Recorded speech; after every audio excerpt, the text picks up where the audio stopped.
Salve, salve, galerinha! Bem-vindos para mais uma aula de História. E na aula passada eu falei um pouquinho sobre a conquista dos espanhóis nas terras americanas. Nesse vídeo eu vou falar um pouquinho mais sobre como vai acontecer a ocupação e a exploração dessas terras pela coroa espanhola. Vamos lá? A descoberta de jazidas de metais preciosos nas terras americanas vai levar a coroa portuguesa a organizar formas de garantir a dominação, o controle e a exploração dessas riquezas. E como é que o rei poderia fazer isso? Através da criação de leis e órgãos administrativos que trabalhassem a seu favor. Assim, ele iria garantir que seus interesses sempre estariam em primeiro lugar. Um grande exemplo disso era a Casa de Contratação, que ficava situada em Sevilha, que é hoje uma cidade portuária da Espanha, e ela ficava responsável pela organização e fiscalização de todo o comércio existente entre a colônia e a metrópole. Lembrando que nessa época existia uma coisa chamada Pacto Colonial, no qual a colônia, as terras nas Américas, apenas podiam comercializar, vender seus produtos ou comprar produtos da sua metrópole, o que obviamente sempre vai garantir uma balança comercial favorável para a metrópole. Outra instituição criada nessa época foi o Conselho Supremo das Índias, que era um órgão responsável pela administração das colônias. O que eles tinham que fazer? Elaborar leis e fiscalizar os funcionários da coroa na colônia. Então, era um órgão responsável pela administração da colônia e garantindo sempre que a coroa espanhola tivesse total conhecimento de tudo que estava acontecendo na sua colônia. E vai ser nesse momento também que vai se estabelecer o sistema de portos únicos. O que era isso? Era um sistema no qual apenas alguns portos na Espanha e alguns portos nas Américas poderiam efetuar transações comerciais. Assim, a coroa conseguia ter um controle da onde saíam e chegavam os produtos e assim ter um pleno e total controle sobre as transações comerciais que estavam ocorrendo entre a metrópole e a sua colônia. Por exemplo, na Espanha a gente tinha o Porto de Sevilha, que é onde ficava a Casa de Contratação, Porto de Cádiz. Em contrapartida, nas Américas, a gente tinha Veracruz, que ficava no México, Porto Belo, para o Panamá, e Cartagena, que era da região da Colômbia.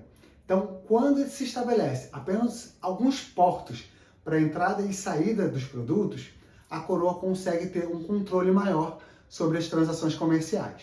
Essas medidas, elas buscavam o quê?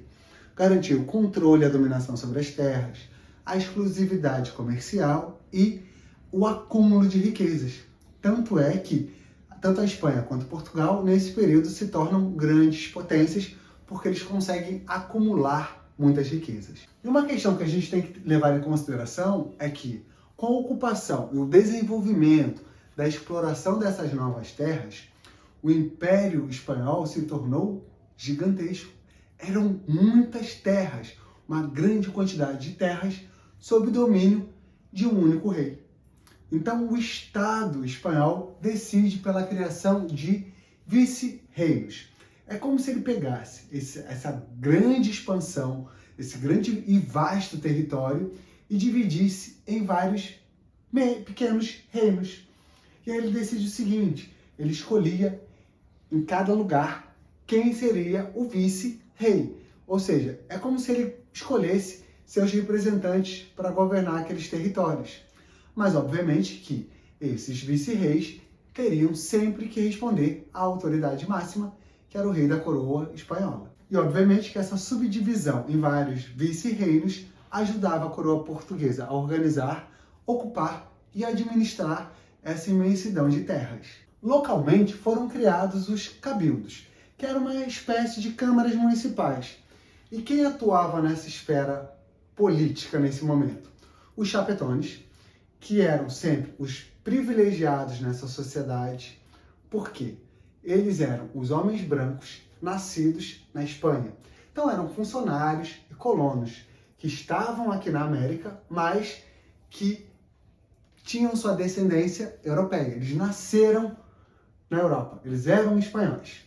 E tinham também os crioulos, que também eram homens brancos, descendentes desses chapetones, mas que nasceram aqui nas Américas. Então repare o seguinte, mesmo entre os homens brancos na América, havia uma diferenciação entre o branco europeu, que nasceu lá, e o branco que nasceu na América. Então, quem ocupava os altos cargos, o topo dessa pirâmide social, eram os chapetones, estando abaixo deles os crioulos. Inicialmente, a principal atividade econômica foi a mineração, a exploração de ouro e prata na região. E a coroa espanhola fez uso da mão de obra indígena local para isso, num sistema muito próximo do que a gente entende como a servidão que acontecia na Europa. Aos indígenas era imposto, por exemplo, a mita, que era um trabalho forçado nas minas de ouro e prata pela coroa espanhola, com uma remuneração mínima, sempre muito insuficiente para que eles sobrevivessem de forma adequada. Então, era quase uma servidão no estilo europeu.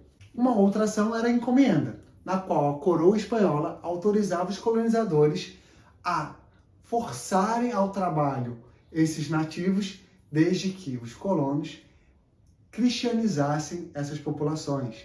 Isso também aconteceu muito próximo no Brasil, com os jesuítas, né? Eles reuniam esses indígenas em aldeias, cristianizavam e faziam uso do seu trabalho forçado. Então essas duas práticas, elas foram muito intensas e muito utilizadas pelo Império Espanhol. E contribuíram muito essas duas práticas para dizimar e destruir culturalmente e socialmente essas populações. A coroa espanhola também praticou agricultura nessas terras americanas. Eles vão optar pelas grandes propriedades, as haciendas, né, as fazendas, que são muito próximas aos latifúndios que aconteceram aqui no Brasil. E nessas terras, na América Central, na região das Antilhas, eles vão produzir matérias-primas ou gêneros tropicais para serem levados para a Europa e serem revendidos, gerando sempre lucros para a coroa espanhola. E, obviamente, assim como no Brasil, também foi introduzida nessas regiões a pecuária, que era utilizada como força motriz, como alimento e uma série de outras questões, porque o gado ele é uma ferramenta muito importante na ocupação e na exploração dessas terras. No geral, a mão de obra utilizada na agricultura vai ser indígena ou os mestiços, aquela mistura entre os brancos e os indígenas, porque era uma população muito abundante. Nas regiões em que haviam poucos nativos, é que se vai optar pelo uso da mão de obra negra. Então, no geral, os espanhóis, a princípio, fazem grande uso da mão de obra indígena, que era extremamente presente na região, e só em alguns pontos específicos, devido à necessidade, eles vão optar pela mão de obra negra. Muito diferente do que vai acontecer aqui no Brasil, que no início vai se fazer uso da mão de obra indígena, mas por uma questão comercial vai se optar pelo comércio negreiro como mais uma fonte de enriquecimento para a coroa portuguesa. Na agricultura, esses trabalhadores, no geral, não recebiam salários. Ou eles eram arrendários, eles alugavam essas terras e pagavam os impostos e parte da sua produção para os donos, ou eles apenas trabalhavam para conseguir sobreviver. Então, seja na mineração, seja na agricultura, a coroa espanhola vai explorar ao máximo a mão de obra nativa. Então, galerinha, a gente tem que sempre entender que essa dominação, ela teve uma função, um ponto muito focado no econômico, nessa exploração das terras, na retirada das riquezas, na exploração do trabalho, mas que isso, obviamente, vai refletir na sociedade e na cultura, com a imposição sempre das ideias e dos valores europeus, espanhóis. Então, galerinha, esse vídeo vai ficando por aqui. Espero que vocês tenham curtido. Se inscrevam no canal, compartilhem e até a próxima aula.